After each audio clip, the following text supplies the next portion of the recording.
बदरिया बरसों भी, बारिश की पहली बूंद जीवन बन के टपकी, बूंदों की लड़ी ने संतोष दिया और झमाझम बरसात ने मन को, प्राण को अंदर तक भिगो दिया, खुशियों से भर दिया।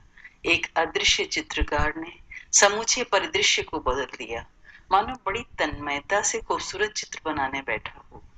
गर्मी से सूखे बदरंग पहाड़ों पर हरी नहीं नहीं हल्के हरे व गहरे हरे रंग की चुनरी उड़ा दी।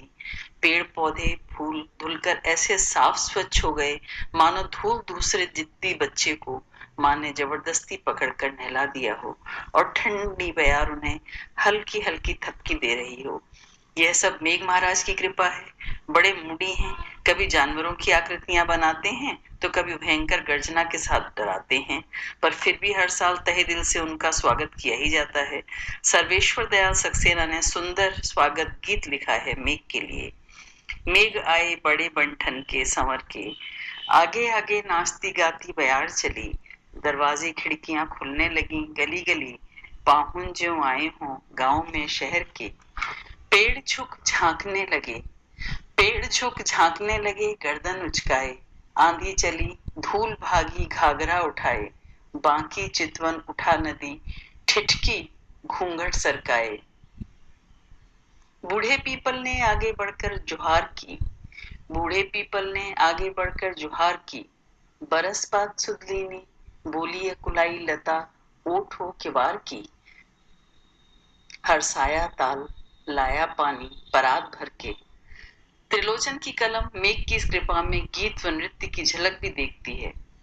बरखा मेघ मृदंग ताल पर, बरखा मेघ मृदंग ताल पर, लहरों से देती जी भर, रिम झिम नृत्य ताल पर पवन अथिर आए। दादुर मोर पपीहा बोले, दादुर मोर पपीहा बोले, धरती ने सौंधे स्वर खोले, मौन समीर तरंगित होले, यह दिन फिर आए। यह बरसात प्रकृति में तो सुंदर परिवर्तन लाती ही है, मनुष्य का मन भी नव जीवन की आस से सराबोर हो उठता है। अज्ञेय के भावों में अगर घास हरी हुलसानी और मानिक के झूमर सी झूम उठी मधुमालती, तो कहीं और भी हर्ष की लहर उठती है। नायिका कहती है, ओ पिया पानी बरसा मेरा जिया हरसा। खड़खड़ कर उठे पात, खड़खड़ कर उठे पात, फड़क उठे गात, देखने को आंखें घेरने को बाहें, पुरानी कहानी। ओ पिया पानी मेरा हिया हरसा, ओ पिया पानी बरसा। मेघ तो मेघ पहली बूंद टपकने का चमत्कार ही अनोखा है। भवानी प्रसाद मिश्र तो अभिभूत हैं। बूंद टपकी एक नव से, किसी ने झुक झरोखे से कि जैसे हंस दिया हो, हंस रही सी आंख ने जैसे किसी को कस दिया हो। मेघ गर्जन व्यक्ति की मनस्थिति के अनुसार प्रभाव डालता है। राम वन में है, सीता पास नहीं है। तुलसीदास ने राम की पीड़ा को प्रकट किया है इन शब्दों में, घन घमंड नभ गरजत घोरा, प्रियाहीन डरपत मन मोरा। मेघ की जीवनदायिनी शक्ति को अलग अलग रूपों में कवियों ने स्वीकारा है। घनानंद मेघ से प्रार्थना करते हैं कि वे प्रिया के आंगन में उनके आंसू लेकर बरसें। घन आनंद जीवन दायक हो, कबो मेरी पीर ही सरसों, घन आनंद जीवन दायक हो, कबो मेरी पीर ही सरसों, कबो हु विसासी सुजान के आंगन, मुआ सुहान को ले बरसो। मैथिली शरण गुप्त मेघों के दाता स्वरूप को लेकर कम ही प्रभावित हैं।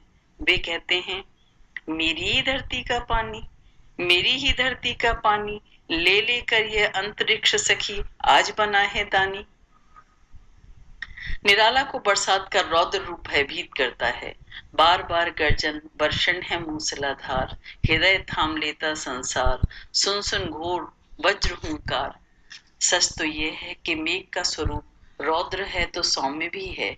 सुमित्रा नंदन पंत के शब्दों में मेघ अपने बारे में स्वयं कहते हैं, कभी अचानक भूतों का सा प्रगटा विकट महा आकार, कड़क कड़क जब हंसते हम सब थर्रा उठता है संसार।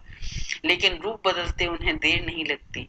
फिर परियों के बच्चों से हम सुबह सीप के पंख पसार, फिर परियों के बच्चों से हम सुबह सीप के पंख पसार, समुद्र तैरते शुच ज्योत्सना में पकड़ इंद्र के कर सुकुमार। पर गुलजार साहब की इल्तिजा थोड़ी फर्क है। इस बार बरस जाए ईमान की बारिश, लोगों के ज़मीर पर धूल बहुत है।